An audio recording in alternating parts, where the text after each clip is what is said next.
My son's fiancée asked if she could borrow my engagement ring for inspiration. She said she wanted to show it to her jeweler to help design her wedding band. She seemed so sweet and genuine that I handed it over without a second thought.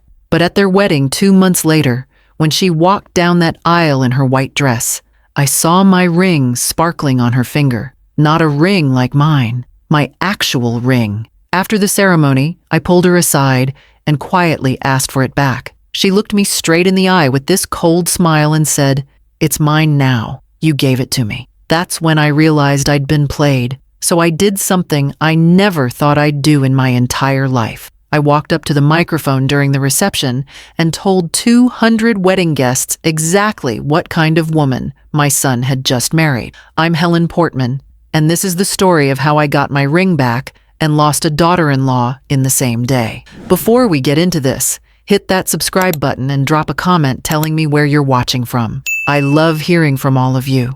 I'm 60 years old, and 4 years ago I lost my husband William to complications from diabetes. We'd been married for 35. We were high school sweethearts who built a simple, happy life together here in Charleston, South Carolina. William worked as a contractor building homes with his own hands. I spent 30 years as a librarian at the county library before I retired. We weren't wealthy, but we had everything that mattered. We had love, we had respect, and we had our son Marcus. My engagement ring wasn't expensive or flashy. It was a simple gold band with a small diamond that William bought after saving for 8 months. He'd worked double shifts doing construction to afford it. When he proposed, he actually apologized for the ring being so modest. I told him it was perfect because it represented us. Hardworking, honest, committed to building something real together. I wore that ring every single day for 35 years. I only took it off after William died because looking at it every day was too painful. I kept it in a jewelry box on my dresser where I could see it, but didn't have to feel it on my finger, reminding me constantly of what I'd lost. Marcus is our only child. He's 32 now and works as a financial analyst. He's always been a good son, responsible, caring, thoughtful. After William died, Marcus called me almost every day to check on me. He'd stop by on weekends to help with things around the house. He made sure I wasn't drowning in grief and isolation. I was so proud of the man he'd become. 6 months ago, Marcus told me he'd met someone special, a woman named Bridget who worked in marketing. He seemed genuinely happy when he talked about her, and I was thrilled. My son deserved love and happiness. When he asked if he could bring her by to meet me, I said, absolutely. That first meeting was 3 months into their relationship. Bridget came from money. Her father owned a chain of car dealerships across the Southeast, and she'd clearly grown up with privileges I never had. But when I met her, she seemed lovely. She wasn't snobby or cold like I'd worried she might be. She asked me questions about my life and my work at the library. She complimented my home. She talked about how much she loved Marcus and how happy he made her. She even brought me a beautiful bouquet of flowers and a thoughtful card. I left that first meeting thinking Marcus had found someone wonderful who would treat him well. Over the next few months, Bridget continued to be attentive. She'd invite me to lunch at nice restaurants. She'd ask for my recipes for Marcus's favorite meals from childhood. She seemed genuinely interested in our family history and stories about Marcus growing up. When Marcus proposed after 8 months of dating, I was happy for them. Yes, 8 months seemed fast, but Marcus was 32 and mature enough to know what he wanted. The wedding planning started immediately. Bridget's family was paying for most of it, since they had significantly more money than our side. It was going to be a big production. 300 guests at a historic venue downtown, live band, elaborate flowers, the works. It was much fancier than anything William and I ever had, but I stayed supportive. This was Marcus's day, and if he was happy with all the extravagance, then I was happy for him. 2 months before the wedding, Bridget came to visit me alone. She said she wanted to talk about some wedding details and get my opinion on a few things. We sat in my living room drinking tea like we'd done several times before. But this time, Bridget seemed nervous. She kept fidgeting with her napkin and not quite meeting my eyes when she talked. Finally, she got to the real reason for her visit. She said she'd been looking at different wedding band styles, and she was drawn to vintage designs. She didn't want something modern and trendy like everyone else had. She wanted something classic and meaningful. Then she asked if she could see my engagement ring. She said Marcus had mentioned it was from the 1980s, and she thought it might give her inspiration for what she wanted. I felt touched that she was interested in something so personal to me. I went to my bedroom and brought back the jewelry box where I kept William's ring. I opened it carefully and showed her. Bridget's whole face lit up. She said it was exactly the style she'd been imagining. Simple, elegant, timeless. She asked if she could try it on just to see how that style looked on her hand. I hesitated for just a second. That ring was the most precious thing I owned. But Bridget looked so genuinely excited, and I wanted to be a welcoming mother-in-law. I wanted to build a good relationship with the woman my son was going to marry. So I said yes. Bridget slipped it onto her finger and held her hand up to the light, admiring how it looked. Then she asked the question that would change everything. She asked if she could borrow it for a few days to take to her jeweler. She wanted him to see the exact style so he could create something similar for her wedding band. She promised she'd take perfect care of it and bring it back within a week. Every instinct I had screamed no, but I ignored those instincts because I didn't want to seem difficult or distrustful.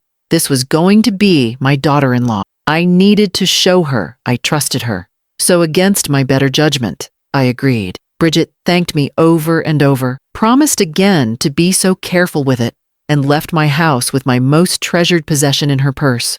I watched her drive away and felt uneasy, but I pushed that feeling down. Surely everything would be fine. A week went by, and I didn't hear anything from Bridget. I told myself she was probably busy with wedding planning, and the jeweler just needed more time. But by day 10, I started feeling genuinely worried. That ring meant everything to me. It was my last physical connection to William. I called Marcus casually and asked if Bridget had mentioned anything about my ring. There was a long pause. Marcus sounded confused. He had no idea what I was talking about. Bridget hadn't said a word to him about borrowing any ring. I explained the whole situation, how Bridget had asked to see the ring for inspiration, then asked to borrow it for her jeweler. Marcus was quiet, and then said he'd talk to Bridget and call me back that evening. But he didn't call back that night, or the next day. After 2 more days of silence, I called him again. Marcus sounded uncomfortable and frustrated. He said Bridget told him the jeweler still had it for measurements and photographs. Marcus asked me to be patient a little longer. 2 more weeks crawled by.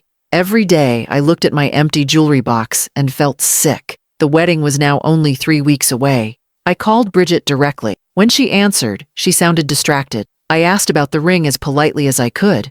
Bridget said she'd been meaning to get it, but with wedding chaos, she kept forgetting to pick it up from the jeweler. She promised she'd bring it by that weekend. The weekend came and went. No Bridget, no ring. I started calling and texting more frequently. I tried to keep messages light because I didn't want to seem like a nagging mother-in-law, but inside, I was panicking. Bridget's responses became shorter and vaguer. Soon, I haven't forgotten. Things are crazy with wedding preparations. Each vague response made my anxiety worse. I called Marcus several more times. He sounded increasingly frustrated. He said he'd talked to Bridget repeatedly, and she kept insisting she'd handle it. He asked me to please be patient and not stress Bridget out before her wedding. I felt trapped. I didn't want to cause problems between Marcus and Bridget. I didn't want to be the difficult mother-in-law, but that ring was irreplaceable. It represented 35 years of marriage, of memories, of William's love, and it had been gone for over 6 weeks with nothing but excuses. The wedding day arrived and I still didn't have my ring. The night before, at the rehearsal dinner, I'd pulled Bridget aside and asked about it gently. Her demeanor changed completely. She looked annoyed and said she'd been so busy she'd forgotten the ring was at her apartment. She promised she'd bring it after the honeymoon. Then she walked away before I could respond. Something in her tone made my blood run cold. I sat in the church, feeling physically ill. My stomach was in knots. Something was very wrong. I tried to tell myself I was being paranoid. Bridget would return the ring after the honeymoon. Everything would be fine. But the feeling of dread wouldn't leave. The ceremony began. Bridesmaids walked down the aisle. Marcus stood at the altar looking nervous and happy. Then the music changed to the wedding march. Everyone stood. The doors opened, and Bridget appeared in her elaborate white dress. She started walking down the aisle on her father's arm, and my entire world stopped. There, on Bridget's left hand, clearly visible as she held her bouquet, was my ring. Not a similar ring, my actual engagement ring.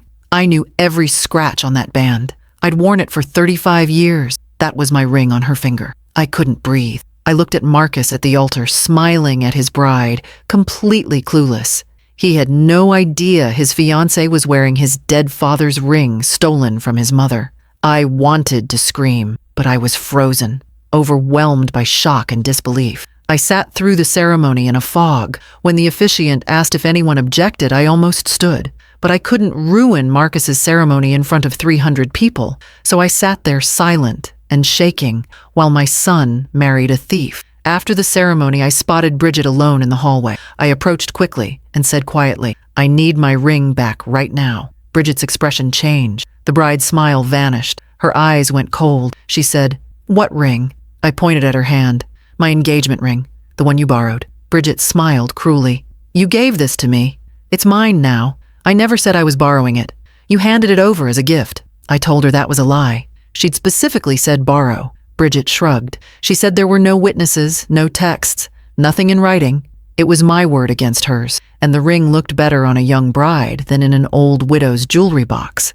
Then she walked toward the reception, leaving me shaking with rage I'd never felt before. I walked into the reception hall feeling like I was moving through water. Everything seemed surreal and distant. 200 guests were laughing, drinking champagne, and celebrating while I felt like my world was collapsing. The band was playing upbeat music. Bridget and Marcus were making their rounds greeting guests at each table, and I watched Bridget deliberately holding her left hand up high as she gestured and talked.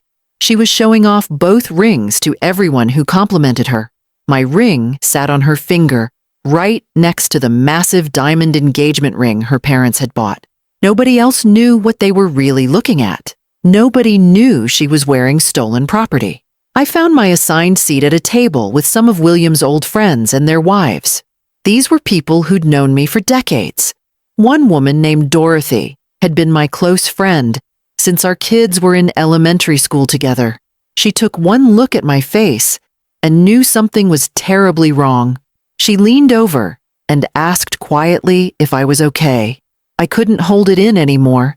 I told her everything that had just happened. About lending Bridget the ring, about the 2 months of excuses, about seeing it on Bridget's finger during the ceremony, about the confrontation in the hallway. Dorothy's face went from concerned to absolutely furious. She said I couldn't let Bridget get away with this. This was theft, plain and simple. But what could I do? Make a scene at my own son's wedding reception? Ruin Marcus's special day by causing drama? I sat there feeling completely helpless and defeated.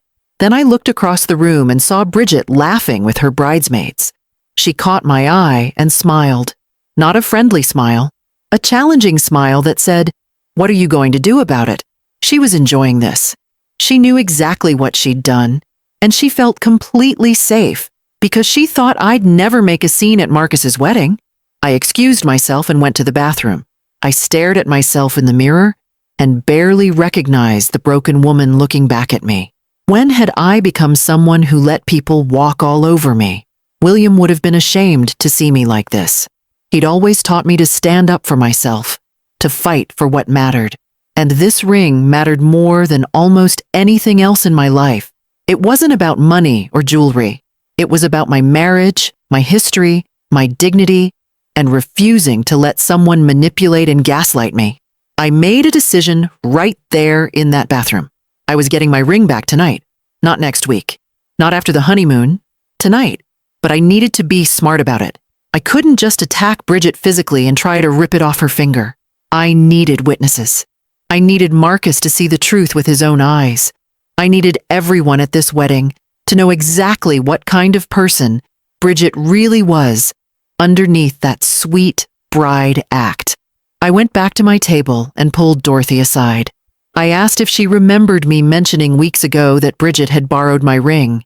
Dorothy said absolutely. She remembered that conversation clearly. I asked if she'd be willing to say that publicly if it came to it. Dorothy squeezed my hand and said she'd stand up and tell the truth anytime I needed her to. Then I did something that felt both terrifying and necessary. I stepped outside and called my lawyer. Not just any lawyer, but the estate attorney I'd worked with after William died. I quickly explained the situation. He listened carefully and said that without written proof of a loan agreement, it would be difficult to prove in court. However, the ring was documented as my property through old insurance records from my marriage. If Bridget refused to return something that belonged to me, that could potentially be considered theft. He said if I could get Bridget to admit in front of witnesses that I'd originally given her the ring, that would help establish that I was the rightful owner requesting its return. I thanked him and hung up. My hands were shaking, but my resolve was solid. I looked back through the window at the reception. I could see Bridget dancing with Marcus now, deliberately holding her left hand up high where everyone could admire the rings. She caught my eye again through the window, and that same challenging smile crossed her face. I walked back inside. Dorothy grabbed my arm and asked what I was planning to do. I told her I was going to tell the truth, all of it, in front of everyone. Dorothy warned me that this might ruin the wedding and upset Marcus terribly. I looked at my dear friend and said the wedding was already ruined the moment Bridget decided to steal from me and lie about it. The only question now was whether I was going to let her get away with it, or whether I was going to stand up for myself the way William would have wanted me to. I walked toward the bandstand, where the musicians were taking a short break between songs. My heart was pounding so hard I could feel it in my throat. Every step felt heavy. I was about to do something that would change my relationship with my son forever, but I couldn't see any other choice. Bridget had backed me into a corner, and the only way out was straight through the truth. I walked up to the bandstand where the musicians were setting up for their next set. The band leader was adjusting his microphone. I tapped him on the shoulder and asked if I could borrow the microphone for just a moment to say a few words. He looked a bit surprised, but smiled and handed it over. He probably assumed I was about to give a traditional mother of the groom speech. The band stopped playing. The room gradually grew quiet as people noticed someone was about to speak. Guests turned their chairs toward the stage. I saw Marcus looking at me with a confused but encouraging smile. He thought I was going to say something nice about him and his new bride. I saw Bridget's face across the room, and in that split second, she realized what was about to happen. All the color drained from. I took a deep breath and began speaking. Good evening, everyone. For those who don't know me, I'm Helen Portman, Marcus's mother. I know it's traditional at weddings for the mother of the groom to stand up and say a few kind words about the happy couple and wish them well. But I'm not going to do that tonight. Instead, I'm going to tell all of you about the engagement ring that Bridget is wearing right now on her left hand. The room went completely silent. You could have heard a pin drop. Marcus stood up from the head table looking alarmed and confused. Bridget's face went from pale white to bright red. Her mother started to stand up, but her father pulled her back down. I continued, my voice getting stronger with each word. That ring you see on Bridget's finger belonged to me. My late husband William gave it to me 35 years ago. He worked double shifts for 8 months, saving every extra dollar to buy that ring. I wore it every single day of our 35-year marriage until William died 4 years ago. 2 months ago, Bridget came to my home and asked if she could borrow it. She said she wanted to show it to her jeweler for inspiration for her wedding band design. I trusted her. I gave her my most precious possession because I wanted to be a good mother-in-law. She promised she'd return it within 1 week. I paused and looked directly at Bridget. She never returned it. For 2 months, I called her. I texted her. I asked Marcus to ask her about it. Every time I got excuses. The jeweler still had it. She forgot to pick it up. She'd been too busy with wedding planning. Today, when she walked down that aisle, I saw my ring on her finger. After the ceremony, I pulled her aside privately and asked for it back. Do you want to know what she told me? The room was so quiet, I could hear my own heartbeat. She said it was hers now. She said I'd given it to her as a gift. She told me there was nothing I could do about it because there were no witnesses to our conversation and nothing in writing. She said the ring looked better on a young bride than it did on an old widow. The crowd erupted in shocked gasps and angry whispers. Several people at my table stood up. Dorothy shouted, "Helen told me 2 months ago that Bridget borrowed that ring." Marcus was staring at Bridget with an expression of absolute horror and betrayal. Bridget grabbed a microphone from one of the servers. Her voice came through the speakers, high-pitched and defensive. "That's not true. Helen is confused and has been ever since William died. She offered me that ring as a wedding gift, and now she's having regrets and trying to ruin my wedding day." I'd anticipated this exactly. I pulled my phone from my purse and held it up high. "I have text messages from the past 2 months asking for my ring back. I have witnesses at this reception who heard me talk about lending you the ring. And I have insurance documents from my marriage proving that ring has been my legal property for 35 years. Bridget's mother jumped up and started yelling that this was completely inappropriate and I was ruining her daughter's wedding. I agreed with her. I said it was absolutely inappropriate that a bride would steal from her mother-in-law and then lie about it to everyone. It was inappropriate that I'd trusted someone who turned out to be a manipulative thief. Marcus walked up to the stage. His face was completely pale. He looked at me and asked if everything I'd just said was really true. I nodded. He'd been asking Bridget about the ring for 2 months, and she'd lied to him every single time. He turned to Bridget and his voice was shaking when he spoke. "Take off the ring right now." Bridget refused. She said it was hers and I'd given it to her. Marcus's voice got louder and harder. He said if she didn't give his mother back her ring immediately, he was going to call the police and report it as theft. Bridget started crying angry tears.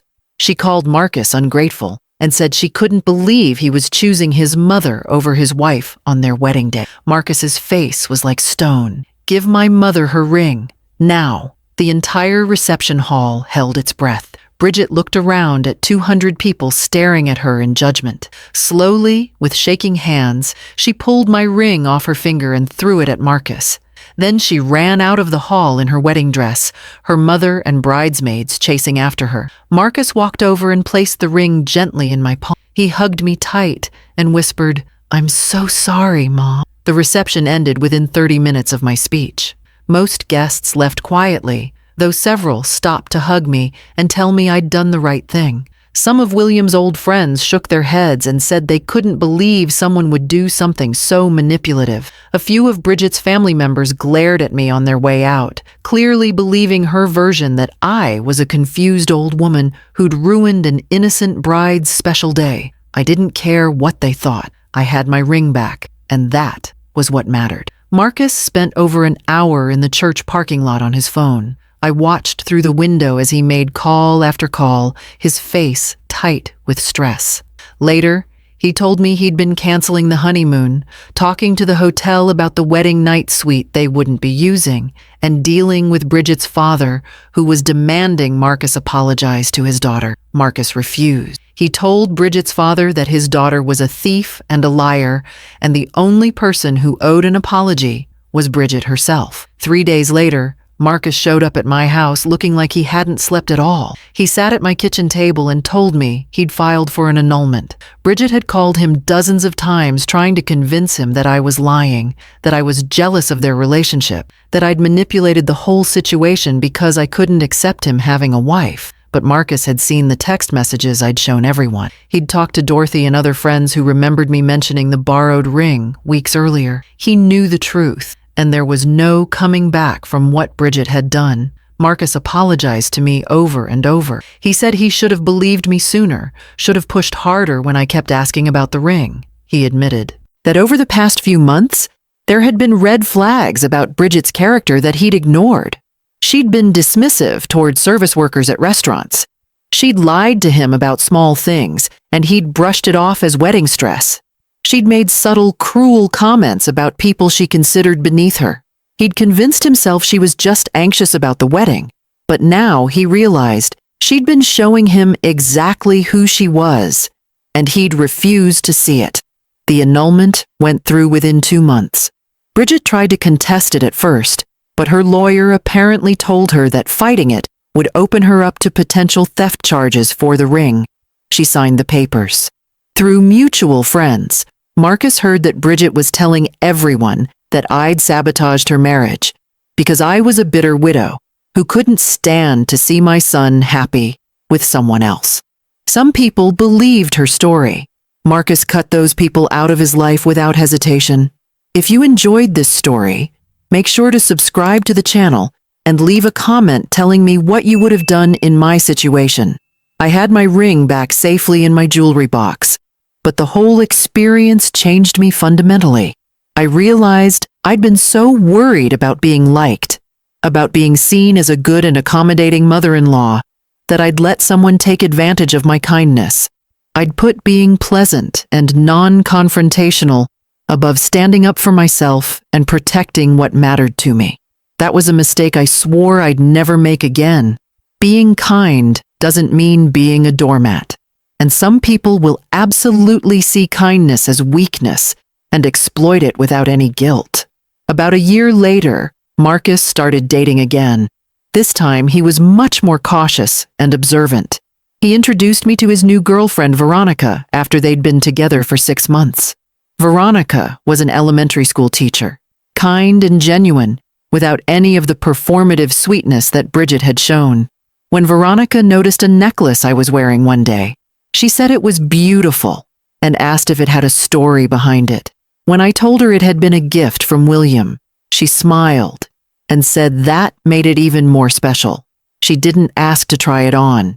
She didn't ask to borrow it. She simply appreciated that it meant something to me. 2 years later, when Marcus and Veronica got engaged, they had a small, intimate ceremony with just close family and friends. Veronica wore her grandmother's ring and spoke beautifully during the reception about the importance of family history and honoring the people who came before us. When she thanked me in her speech for raising such a good man and for welcoming her into the family, I knew she meant every word. You can always tell the difference between genuine gratitude and manipulation when you know what to look for. I learned crucial lessons from the experience with Bridget. I learned that standing up for yourself isn't selfish. It's necessary. I learned that some people are skilled manipulators who present a false version of themselves until they think they've gotten what they want. I learned that my son had more integrity than I'd given him credit for, because when faced with the truth, he chose what was right over what was comfortable or easy. Walking away from a marriage on your wedding day takes real courage. Most importantly, I learned that the objects we treasure aren't valuable because of their price tags. They're valuable because of what they represent and the memories attached to them. That ring represented 35 years of love, commitment, and partnership with William. It represented the young man who worked double shifts to afford something special for the woman he loved. No one had the right to take that from me, and I'd been right to fight for it, even though fighting meant creating a scene and making people uncomfortable. Now, when I look at my engagement ring, it means even more than it did before. It still represents my marriage to William, but it also represents the day I found my voice again and refused to be taken advantage of. It represents choosing dignity over politeness. Some people still think I overreacted, that I ruined a wedding over a piece of jewelry. But those people don't understand that it was never about the ring itself. It was about truth, respect, and refusing to let someone gaslight me into believing I'd given away something I absolutely had not. My ring stays in my jewelry box now, where I can see it every day. Sometimes I take it out and remember William and our life together. But I also remember standing at that microphone with my voice shaking, but my resolve solid, telling 200 people the truth even though it was terrifying. Both memories are part of that ring story now, and I wouldn't change a single moment of how everything unfolded.